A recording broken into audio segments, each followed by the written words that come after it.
Greetings everyone and welcome back to the new GamingPasta video. Alright, so we got two short creepypasta here. I decided to do it in one episode, also featuring footage from my friend BMFG. It's going to be some slightly choppy Counter-Strike 1.6 footage, but it's actually based because it's Counter-Strike 1.6. Anyways, the first creepypasta we got is a Game Boy Advance creepypasta called A Jumble of Letters. I got from the Creepypasta wiki, and the second one is a World of Warcraft creepypasta called Addiction that I got from the Some Ordinary Gamers wiki. And you know, this should all be fun. Also, I'm just gonna do a little split thingy just so you can make sure which one's which, even though they're both gonna use the same footage because hot Counter-Strike 1.6 footage. With that being said, I probably worded some stuff weirdly, but you know, I always do that. None of us can be perfect.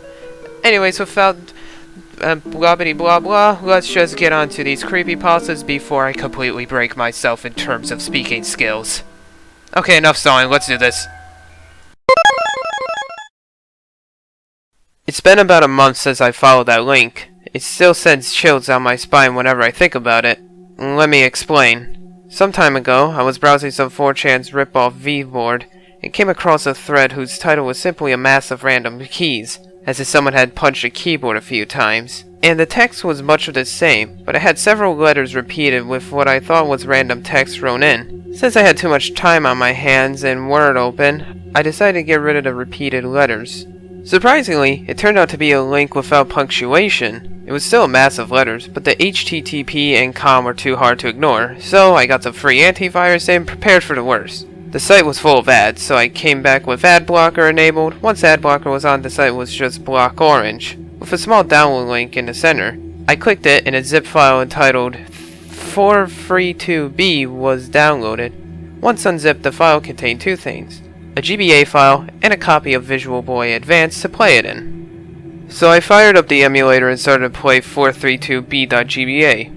It played okay, but the turbo button didn't work. The graphics were akin to Final Fantasy Advance 6, but it was not the same game. Instead of a developer name screen, it simply cut to a title, and play was the only option. So I pressed X to select it, and it cut to another black screen for about 4 seconds. It loaded to a young boy wearing something akin to a Link outfit, but a muddy brown instead of green.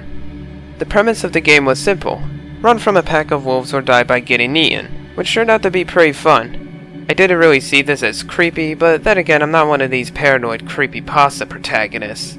After eventually being chased down and killed a couple of times, I noticed something after the 5th death. Though the screens where the wolves could be seen eating you were getting longer, and the character grew thinner and thinner and got slower. The wolves would stay the same speed, however. I wonder if it was possible by this logic to die before the game began. After about 50 tries, the character looked near death by the time the screen faded into him, and the wolves pounced the moment I gained control. The screen stayed on the wolves feasting for a good 20 seconds, and then cut back to the menu, which had changed to add continue to the menu. Selecting this simply brought the camera back to the wolves eating the boy, but it lasted about a minute afterwards. The wolves turned away to show the skeleton of the boy, mostly picked clean. Trying again would simply pan to the skeleton for a minute while the wolves howled. The game booted me back to the menu, and bonus was now an option. I selected it, and it was a close-up of the boy's corpse, still done within the limitations of Game Boy Advance graphics. The other pieces of art were much the same, showing the corpse in various states of decay. The last picture was much different. It was a wolf foaming at the mouth, and with glowing red eyes and glistening teeth. As I exited to the menu, I heard a snarl come from the speakers. I decided to hit play again, but it just started at the point where I got eaten instantly. Upon exiting the emulator itself, the file deleted itself. Shame, I thought, as it was really creepy and also good fun. When I returned to the site, the post was different. It had the same title, but there was no text. And the picture was of that damned wolf with the red eyes. It sent shivers down my spine whenever I thought about it. And occasionally, while I do other things, I will hear howls from my speakers, or sometimes a snarl.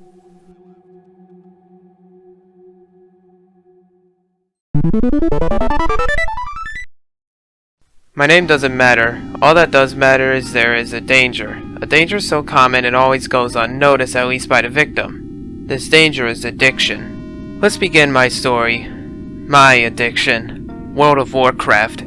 It is a game I know many plays, many loves and many hate. I, however, have no feeling towards this game as what happened to me was my own fault. Let's begin. I had been playing the game for 12 hours and my parents told me to get off. With hesitation I did. All I thought about that night was the game and getting back on. I did, however, get to sleep. The following morning I went on my character and started questing before I got off the last night. I was on the Black Temple. I got up to where I was and started to battle Illidan. I got him low on health, but then he killed me.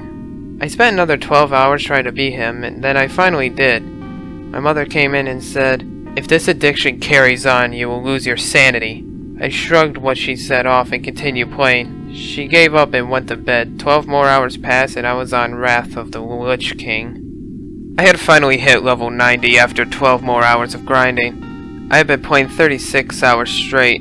It was time to take on Arthas, the Lich King. During the fight, I went to get a drink and everything around me distorted. When I got back, I finished off Arthas with just a slither of health. Now it was time for Cataclysm. After yet another 12 hours of getting a total of 48 hours, it was the Deathwing fight. Every so often, everything would distort and I would come close to passing out. When I beat the first part of the Deathwing, his spine, I fainted. The last thing I saw was Arthas Swords Frostmourne stabbing me. I woke up in a spongy room. I felt cut off from everything. And then I realized I was in a mental institution. So just remember, if you feel like you're getting addicted, just think of me.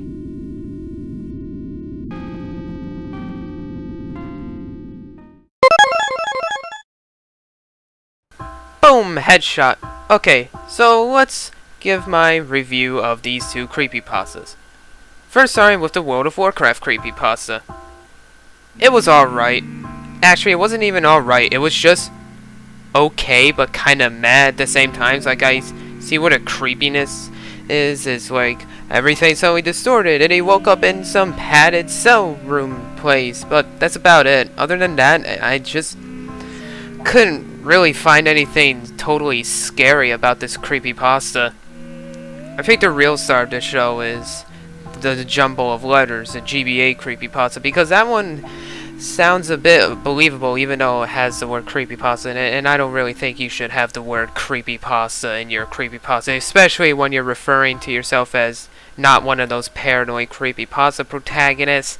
That's kind of but other than that, I think that pasta was pretty good, and it has like this subtle scariness at the ending to it, like you start hearing snarls and howling through its speakers, which, you know, is quite an interesting touch. Maybe the whole GBA thing was a virus, like a virus just installed onto his computer or something that went past the antivirus detection.